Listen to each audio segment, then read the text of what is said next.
आइए आज आप सब जानेंगे वर्ष 2024 की पहली एकादशी जो कि पौष मास कृष्ण पक्ष सफला एकादशी का व्रत कब किया जा रहा है।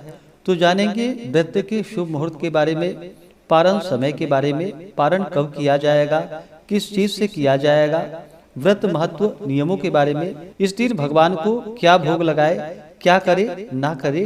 तो आइए जानते हैं इन सबों के बारे में। आप सभी भक्तों को सफला एकादशी की ढेर सारी शुभकामनाएं। प्रत्येक माह के कृष्ण पक्ष और शुक्ल पक्ष की एकादशी तिथि के दिन एकादशी का व्रत किया जाता है।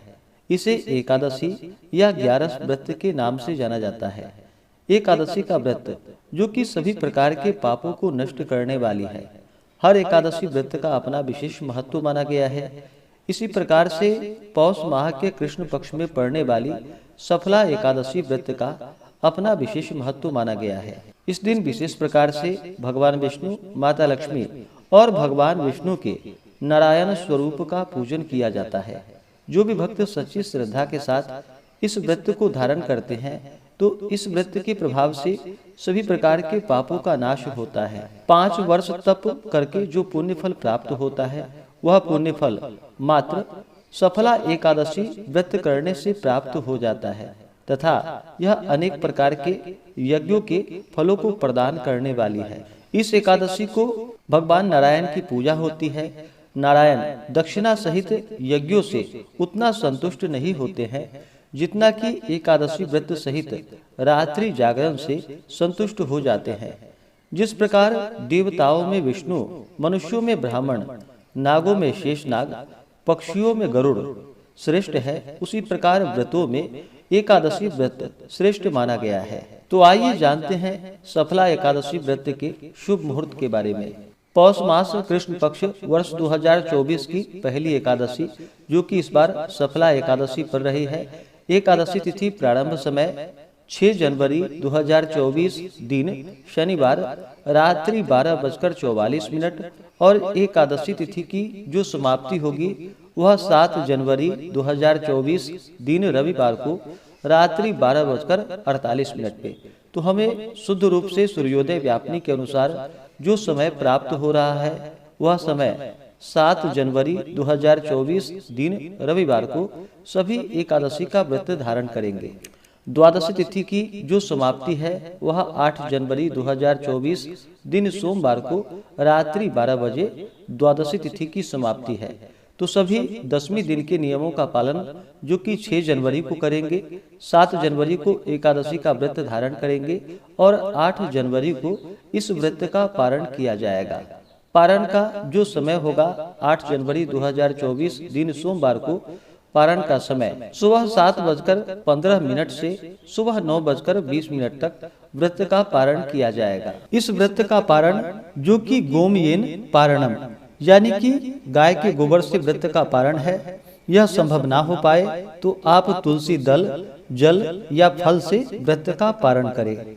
एकादशी तिथि के दिन सूर्योदय का जो समय है वह समय सुबह 6:45 और सूर्यास्त शाम 5:23।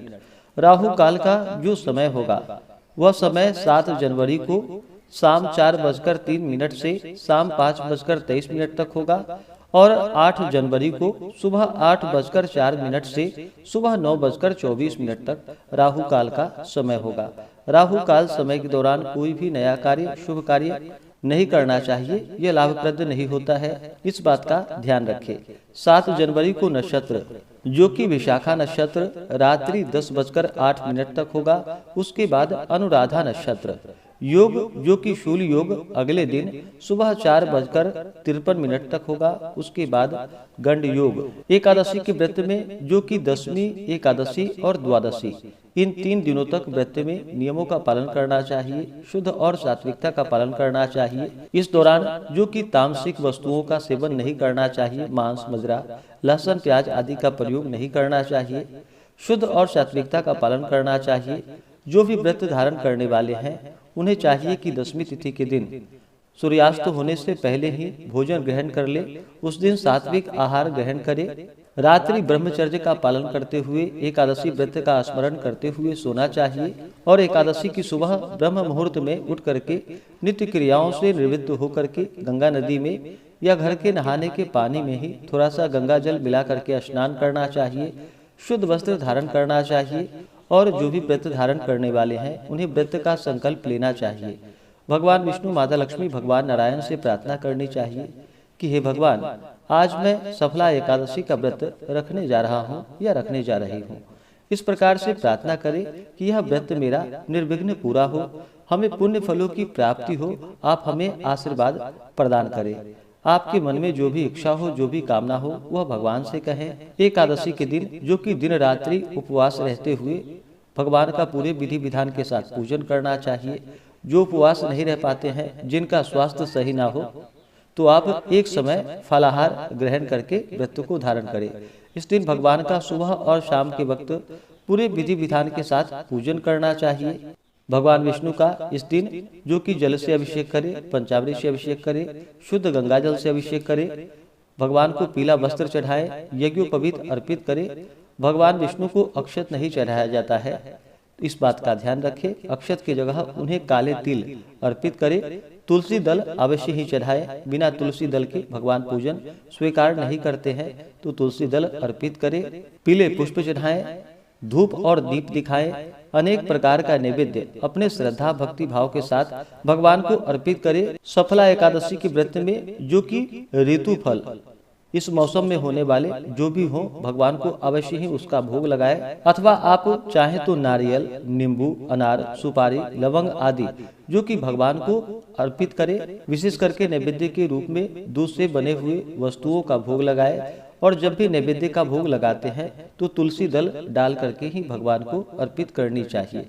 या आप फलाहार भी ग्रहण करते हैं तो भगवान को भोग लगा करके उसके बाद उसे प्रसाद के रूप में ग्रहण करनी चाहिए। तो जहाँ तक हो सके, जो भी आपसे बन सके, भगवान को नैवेद्य आदि अर्पित करें। नैवेद्य के बाद जल से आचमनी करवाएं। मुख शुद्धि के लिए पान पत्र, सुपारी, लौंग, इलायची के साथ में अर्पित करें। द्रव्य दक्षिणा चढ़ाएं। इसी प्रकार से माता लक्ष्मी का भी साथ में पूजन करना चाहिए। माता लक्ष्मी का जल से अभिषेक करें, पंचामृत से अभिषेक करें, शुद्ध गंगा जल से अभिषेक करें। माता को लाल वस्त्र चढ़ाएं, लाल पुष्प अर्पित करें। फिर अक्षत, चंदन, पुष्पों की माला अर्पित करें। धूप और दीप दिखाएं। अनेक प्रकार का नैवेद्य आदि अर्पित करें। जल से आचमनी करवाएं। द्रव्य दक्षिणा चढ़ाएं। मुख शुद्धि के लिए पान पत्र, सुपारी, लौंग, इलायची के साथ में अर्पित करें। इस प्रकार से इस दिन भगवान का पूरे विधि विधान के साथ पूजन करें। और फिर सफला एकादशी व्रत का कथा श्रवण करनी चाहिए, भगवान की आरती करनी चाहिए। इससे भगवान विष्णु अपने भक्तों पर अति प्रसन्न होते हैं, अपने भक्तों के सभी प्रकार के पापों को नष्ट कर देते हैं तथा अंत समय में भगवान की धाम की प्राप्ति होती है। व्रत के दौरान व्रती को कुछ बातों का ध्यान रखना चाहिए। व्रत के दौरान किसी के ऊपर क्रोध नहीं करनी चाहिए। अपने मन में किसी के प्रति ईर्ष्या या द्वेष का भाव नहीं लाना चाहिए। ब्रह्मचर्य का पालन करना चाहिए। इस दौरान ओम नमो भगवते वासुदेवाय आदि मंत्रों का जप करना चाहिए कि ओम नमो नारायणाय इन मंत्रों का जप करना चाहिए। भगवान विष्णु के चरणों में अपना मन लगाना चाहिए। इससे भगवान विष्णु अपने भक्तों पर अति प्रसन्न होते हैं और अपना कृपा प्रदान करते हैं। ऐसे ही ज्ञानवर्धक जानकारियाँ प्राप्त करने के लिए चैनल पे अगर आप नए हैं तो चैनल को लाल बटन दबा करके सब्सक्राइब करें, साथ में बेल आइकन घंटी को दबाएं ताकि वीडियो का नोटिफिकेशन आपको समय से मिलता रहे।